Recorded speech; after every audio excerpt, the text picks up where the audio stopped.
Are you a salary earner? You earn some certain amount of money every month, but at the end of the day, you find yourself, after settling your miscellaneouses and some other expenses, you are always indebted. You find yourself in a high level of debt, and the situation is prevalent, and it's actually a continuous one. This video is actually for you.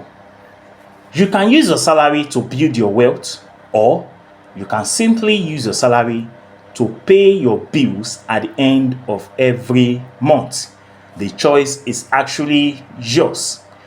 A lot of people find themselves in this problem, and they, in most cases, account it to be a spiritual problem.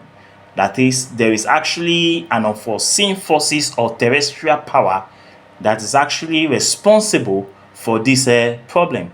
In most cases, there is no terrestrial power. There is no spiritual something. It's just how you are managing your money. And that is why in this video, I will be teaching you on how to actually manage your money, so that at the end of the day, you will not find yourself in this situation again. A lot of Nigerians are actually working hard. They are hardworking, they work smartly, and they are actually working in the right direction. But unfortunately, because of the high level of inflation and some other factors like high cost of living, they find themselves in this problem every time. A lot of people are managing their hard-earned money, in a very wrong way. The reason is that a lot of us don't even have a budgetary plan for our money. We earn the money, we spend the money. We earn the money, we spend the money. This problem is actually prevalent among the low-income earners and the middle class. Because among the low-income earners and the middle class, once they earn the money, they spend the money. There is no proper planning. There is no plan for that money, how that money can actually be spent. And that is why they find themselves in this problem every time. You see, the situation in most cases is always like that every month for some people throughout the year. They jump from one debt to another debt, and at the end of the day, the situation is very, very precarious. You see, a lot of us, we actually believe that this problem cannot be solved. But I will assure you, and I guarantee you, that after watching this video, you are going to realize that this problem can actually be solved. At the end of the day, a lot of people are left with nothing after paying their bills and paying their debts. For instance, when you collect your money in a month, you actually make plans for transportation, feeding, housing, your children's school fees, clothing, and some other things like that. And at the end of the day, you are going to discover that after paying all this, including your tax, nothing is left. And because of this, a lot of us, we actually go for what I call the pay now, buy now, pay later, easy buy, and then also collecting a loan. Now, imagine if you actually find yourself in this situation 12 months in a year, and you're actually collecting loan from one particular month to another for a whole year. Can you imagine how much you are paying to some people to make them to be very, very rich at your own detriment, at your own expense? Right now in Nigeria, inflation is actually around 27% inflation. Then if you're actually taking money from the bank now, you are going to pay 34 to 38% on that money. That is almost 50%. You are paying 34% in the first month, second month, third month, fourth month, till the 12th month. Multiply 34% by 12 in a year. then you are going to realize that you are actually making some people to be very, very rich at your own detriment.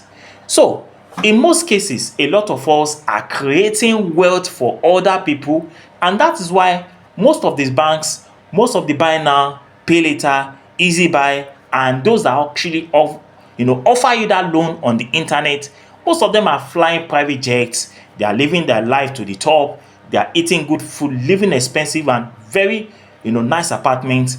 But you are, on the other hand, paying debt at one particular time or the other. This is very, very bad. You see, it is not your income that you earn that will determine whether you are going to be wealthy, but how you spend your income. Look at that statement. I said it is not the income that you earn that will determine whether you are going to be rich or wealthy, but how you spend your income. You see, I've seen a situation or heard of stories of people that earn millions every month, but at the end of the day, there is nothing to show for it. They are still living in their debt. So, how do you manage your money? Do you have budgetary plan for your money? Do you do what I call the 24-hour rule? Do you implement those things that can actually be able, where you can actually be able to save, to invest, and to spend the remaining money? Do you put mechanisms into place? A lot of us, if I ask you this question, the answer is actually no. There is no mechanism. There are some certain things that you need to do to avoid this problem every time you get paid at the end of the month. And these things are what I'm going to explain in this video. And I can assure you, if you implement this thing, which I'm going to tell you now, you are not going to have this problem again. Number one thing you need to do every time you get paid at the end of every financial month is to actually systemize your money. A lot of people have been asking me, what do I mean by systemizing money? When you say you systemize your money, it simply means that, number one, in a layman form, you have a budget. For easy clarification, you have a budget. Now, in that budget, you actually split your money into three parts. There is an aspect for spending, there's an aspect for savings, and there is also an aspect for investment. Now, what we're saying here is that to avoid this problem of running into debt every time, it is imperative, it is actually mandatory, it is compulsory for you to actually divide your income into three parts. And for you to be able to do this, it actually involves what I call financial discipline. Now, somebody will ask me, why do I have to systemize my money? You need to systemize your money so that you can be able to meet up your financial expectation at the end of the month. Number two, so that you can avoid accidental spending. When I say accidental spending, so that you will not surpass your spending. You will not dip your hand into your savings, and you will not dip your hand into your investments. Because that is the problem most people actually find themselves in. And sometimes, in most cases, you find that some people even have this systemization, but there is no financial discipline. Once they run or exhaust the money on spending, they run into the money that is meant for emergency, and once they exhaust that one too, they run into the money for investment, and they always find themselves in this problem continuously. So you need to systemize your money. So when you systemize your money, you need financial discipline. You need to discipline yourself. Now, when you talk about systemizing your money, it means that certain percentage will go for the three of them. Now, in a very easy way, actually, I'm just giving my own opinion, you can actually split the money. The money for spending will take 50%. The money for investment will take 30%. Then the money for emergency or saving will take 20%. Now, at the end of the financial month, if you did not spend the money on savings, in most cases, some people will divert that money into investment, but it is not compulsory, because your savings is actually for a period of emergency.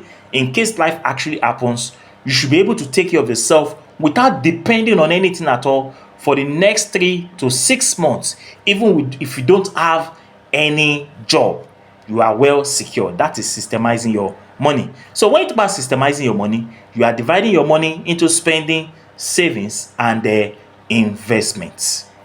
Number two is what I call getting a raise. Getting a raise.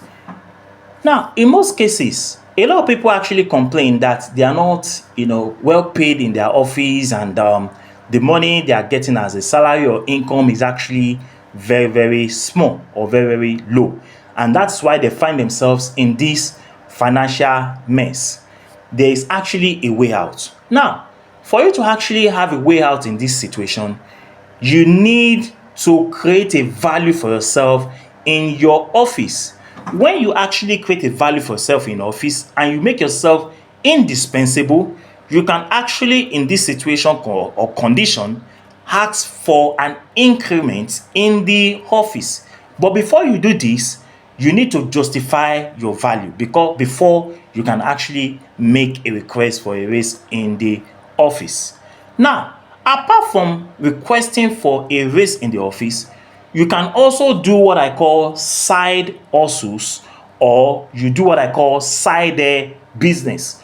Or when you do this, you are actually creating what I call passive income, or multiple streams of income.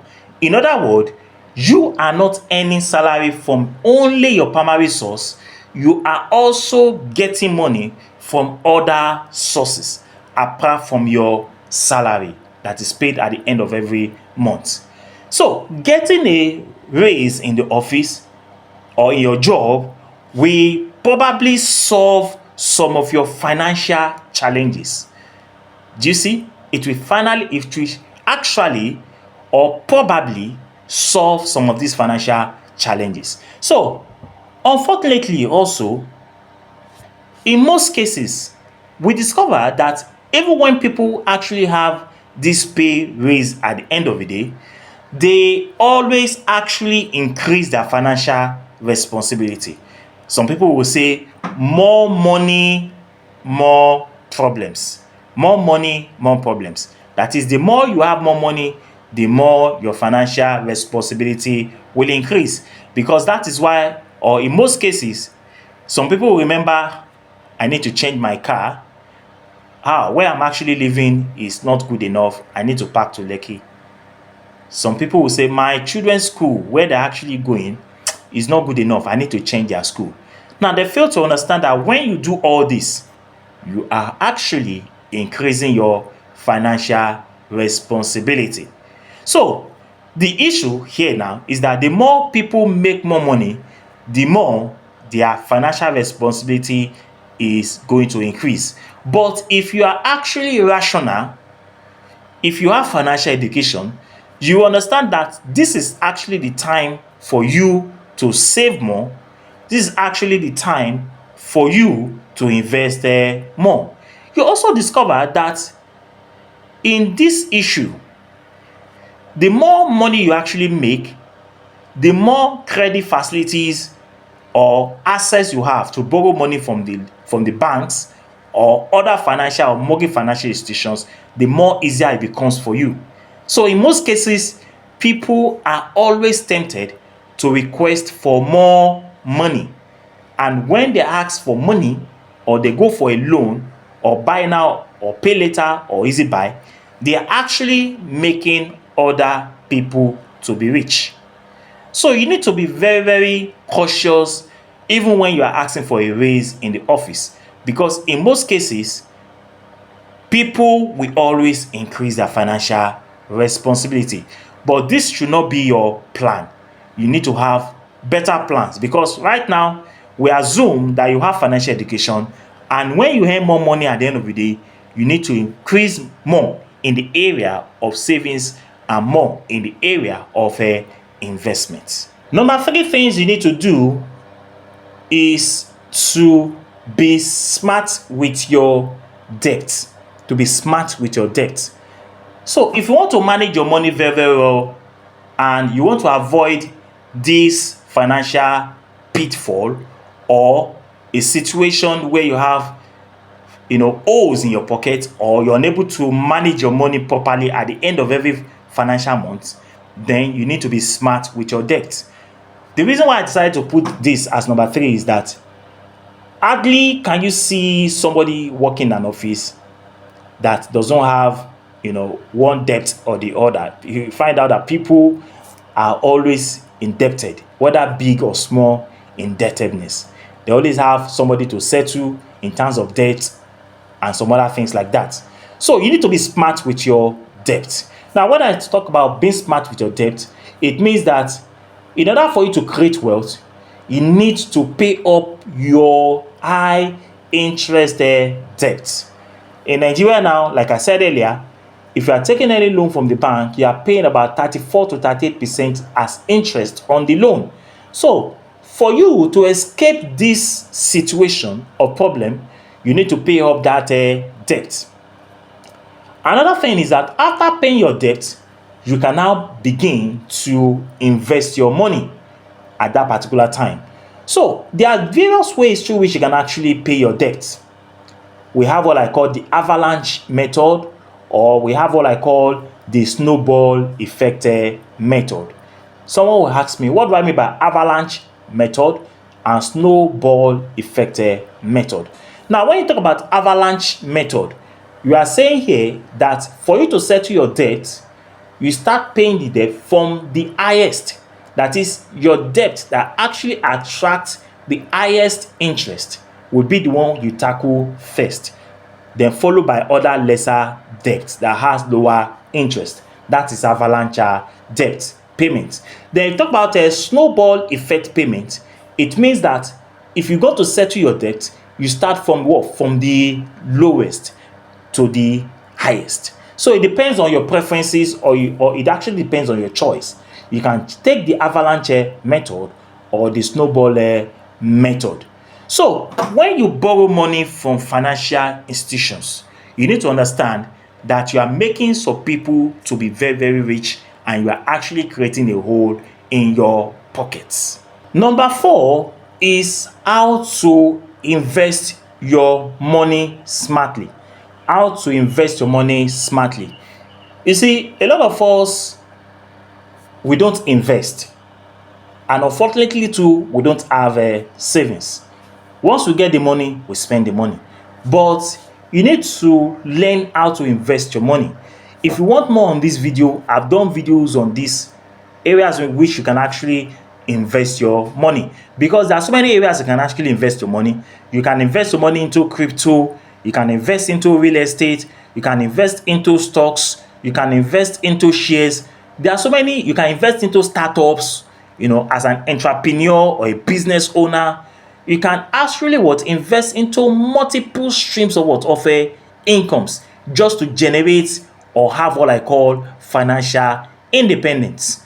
You see, for you to actually invest smartly, you need what I call a decade of sacrifice. When you talk about investment is not actually something you do within 1 month and you stop, something you do within a year and you stop.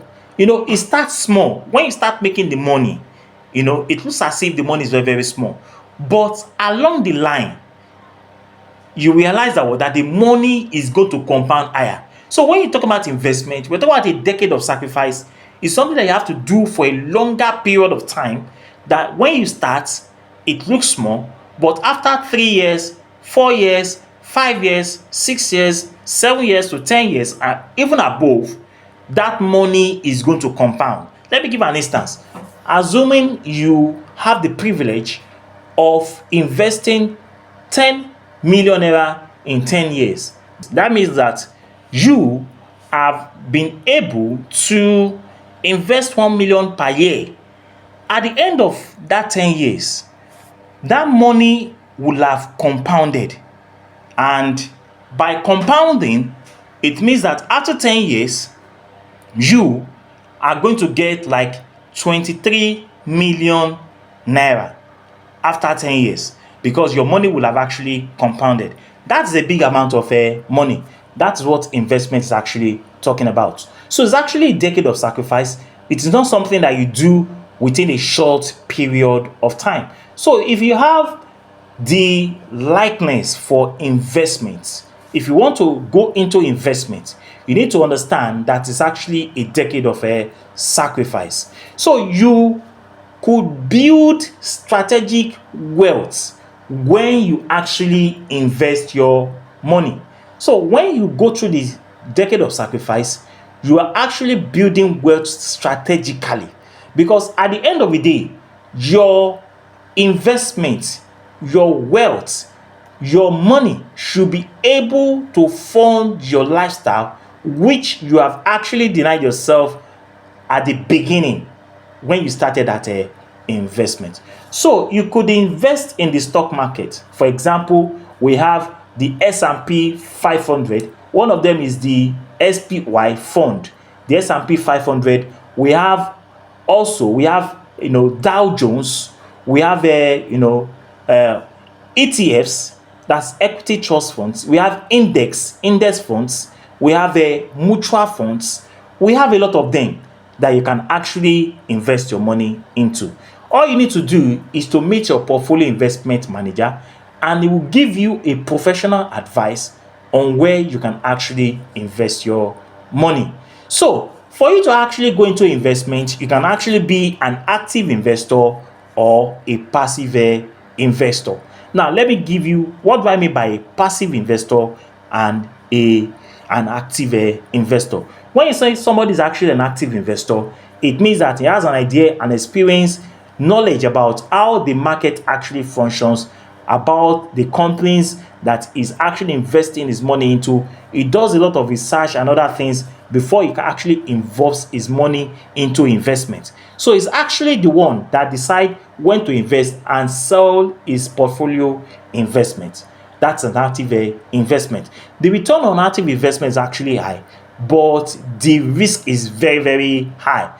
Now, if you don't have the time to do the research, you don't have much financial education, you don't have the time, you're always the kind of a person that's actually busy, you can be you can be a passive investor. In that situation, somebody's actually, running your investment on your behalf. We have some of them like that. That's what I'm actually doing, which is what we call passive investment. You only get something percentage on daily basis. Do you get it now? There is a benchmark on what you actually get at the end of every financial year. For example, mutual funds is running now or giving out 23% on your total investment per annum. So what you invest into at the end of every financial year, you get 23% as an interest on the value of your total investment. That is a very good one. So you can either be a passive investor or an active investor. Number 5 thing that you need to do is how to actually spend your money smartly. How to actually spend your money smartly. You see, a lot of people don't know how to spend their money smartly, and that's why there's always a hole in our pocket at the end of every financial month. You're always complaining, you're blaming the sun, the moon, nature, and everything like that, being responsible for your financial predicament and your financial instability. This thing can actually be corrected if you spend your money smartly. Now, what are the ways through which you can actually spend your money smartly? Number one of them is what I call, living within your means. Living within your means. Now, in a simple form, what this one means is that cut your coat according to your size. Don't live above your means. Cut your coat according to your size. You see, a lot of people, they don't cut their coat according to their size.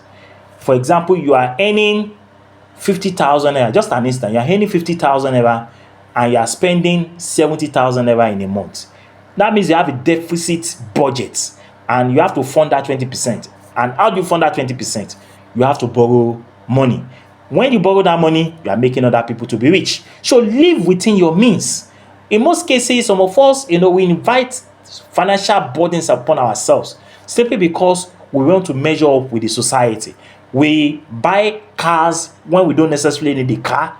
You change your environment when you don't necessarily need to change your environment. You change your student's school when you don't necessarily need to change your student's school. You eat in expensive restaurants when you don't necessarily need to eat in expensive restaurant, when you can actually cook that food in your house. You go to nightclubs when you don't necessarily need to go to a nightclub. You engage yourself in liabilities when it is not actually imposed on you. So live within your means. You go on vacation when you don't necessarily need to go on vacation. If you have to go on vacation, do you have to travel outside Nigeria where you spend roughly 10 to 20 million or 30 million just to travel alone? You are actually creating a financial hole in your pocket. So live within your means. So what we're saying about living within your means is that you can follow what I call the rules of five. The rules of five. And what is that rules of five saying? If you want to buy anything and you don't have the multiplication of that money into times 5, don't buy that thing. In a simple way, if you want to buy something of 20,000 naira and you don't have 100,000 in your bank account, don't buy that thing. Do you see the rules of 5? That's what the rules of 5 is actually saying. So if you want to buy one particular thing, that thing you should be able to get it in a 5 times way. So if your money cannot afford to buy 5 of that particular thing which you want to buy, don't buy that thing, because it's going to give you financial burden. That is number 1. Live within your means. Number 2, avoid liabilities. Now, what are liabilities? Liabilities are actually things that can actually create holes in our pockets. They actually drain our money. They make us to go broke all the time. They make us to have financial instability all the time, because liabilities don't actually create value. What actually create value is what I call assets. But in most cases, most of us will find ourselves in liabilities. We buy things that always create dust in our house. We buy things that we don't necessarily need. So all those things that you don't necessarily need, you don't need to buy them. That's what we're saying here. So avoid the liabilities. Number 3 is that you have to avoid following the majority. You will discover that people that are rich in Nigeria today or all over the world now, they are always in the minority, not in the majority. The majority, they have a concept, they have an idea, they have fundamental principles. And the fundamental principles of the majority is to get the money and spend the money. You get the money, no budgetary plan, no fundamental principles, no financial plan. You get the money, you spend the money. So you don't need to follow the majority. You need to follow the minority. The minorities are actually the wealthy class, and the way they think is actually different from the majority. When the rich get the money, they invest the money. They don't spend everything.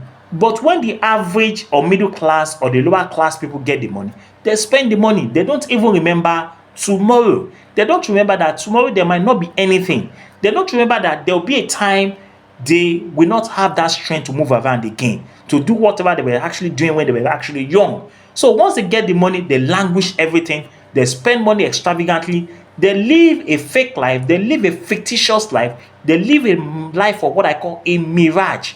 They live a life of impressing other people to give an impression to people they are actually rich, when on the other hand, they are not actually rich. So you don't need to follow the majority.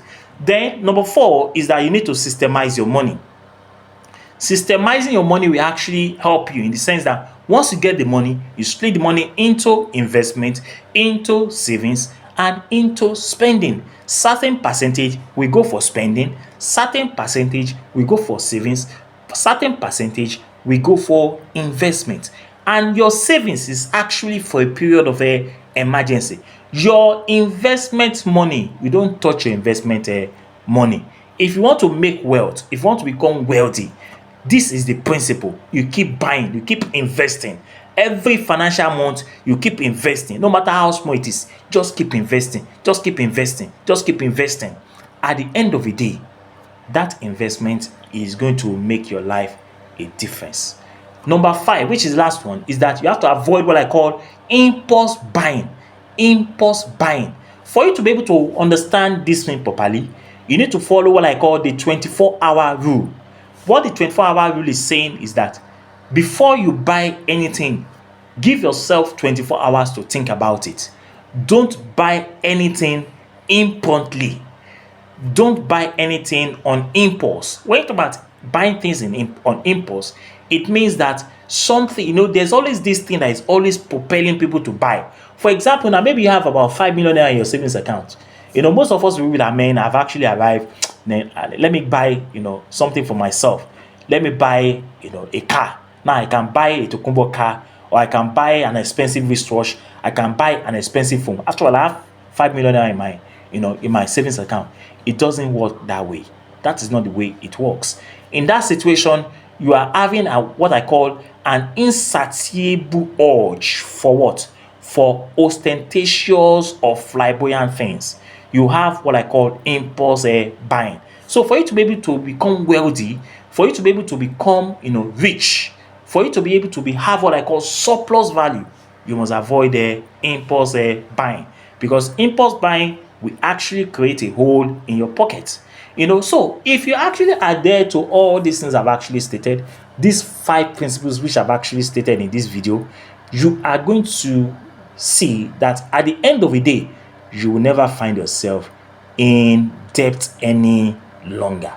You will never find yourself in debt, because majority of Nigerians now are living in hell of a debt. They are living in what I call tsunami of a debt.